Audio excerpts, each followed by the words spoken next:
Hi everyone, my name is Courtney and welcome back to my channel. Today I'm going to be discussing my favorite books of the year so far. Basically, this is the time of year when everybody starts talking about their reading goals, how they're doing on them. Everybody starts doing the mid-year book out freak tag, and normally I would be doing those things too, but I'm honestly just not feeling it, so I'm not going to do it. So consider this my mid-year bookish freak out tag video because I don't really want to do the tag. But basically, as I started to see these videos and watch them, I began to think, okay, what has been my favorite books of the year so far? And instantly 3 books came to mind. I know I've read some other books this year that I've really enjoyed, but here's the thing. If I sit down to think about what my favorite books are and 3 books come instantly to mind and other ones that I've liked don't really ping my radar, I think that kind of tells me my feelings on them. Yeah, while there are other books I enjoyed, these are my main 3 right now that I would consider like new favorites, and I believe all of these were 5 stars as well. So, but before we get into the books, an honorable mention to the Haikyuu series. This has absolutely been a joy to read. One of my favorite things this year. I read over 30 volumes and I've just really enjoyed catching up with it and getting back into Haikyuu. It's always been a comfort watch for me, so getting to read it for the first time really has just been really fun. I really enjoyed the movie. The TV show I think is pretty perfect, but the movie, it's a movie, so there's a lot to slip through the cracks. So now my favorite version of Haikyuu might be the manga, which I find surprising because getting to watch it in anime form is just really important, especially for like a sports anime. Haikyuu, one of my favorite things, has been one of my favorite things for a while, so really enjoyed reading it. So let's get into the books. So my first favorite book of the year so far is going to be Chain Gang All-Stars by Nana Kwame Adjei-Brenyah, and this is a fiction book with a speculative, fabulous, fantastical, dystopian kind of spin. So basically in this world that you could say is a little bit in the future or is a little bit more of a speculative version of our own world, basically corporal punishment has been monetized, and in this world, if you are on death row or have a very heavy sentence,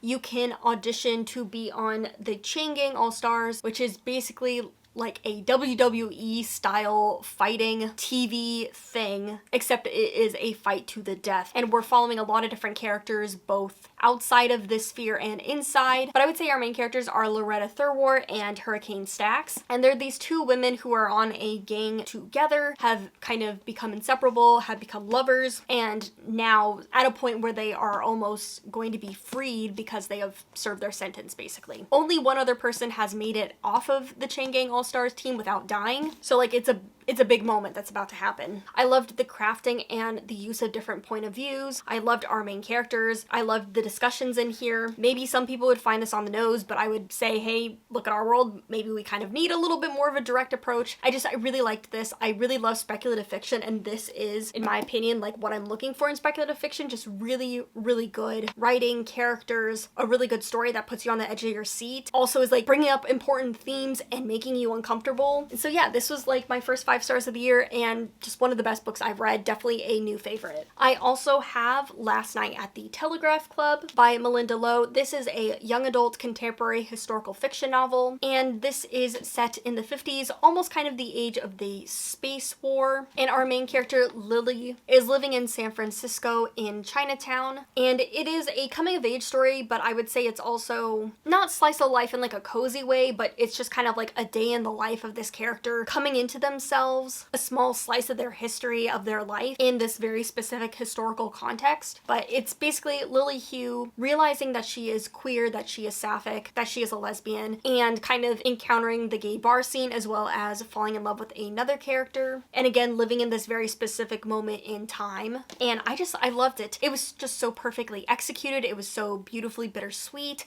It was just so well done. The writing was beautiful. It felt like a more literary approach to my favorite books, I would say, in the YA genre have that kind of style, and this has won a ton of awards and it's very well deserved. It's just an excellent book. I really enjoyed this, and it was another 5 out of 5 stars for me. And then my final favorite book of the year so far is a new book, but as soon as I started reading it, I knew it was going to end up on this list, and that is going to be S.T. Gibson's A Dowry of Blood. This is a retelling of Dracula through one of the wives' perspectives, and it is an epistolary novel, so it is her like journal entries, letters, more so letters. That's the epistolary part of epistolary, but it's her recounting her life history and how she got to the point she is now, and her basically writing this letter to Dracula to like tell him why she got to the point where she had to kill him. And this is excellent. The writing was super great, the characterization, the story, just everything was so well done. I love epistolary novels, so like I'm not really surprised that I loved this as well. But this is horror, it's literary, it's fantasy adjacent at least, but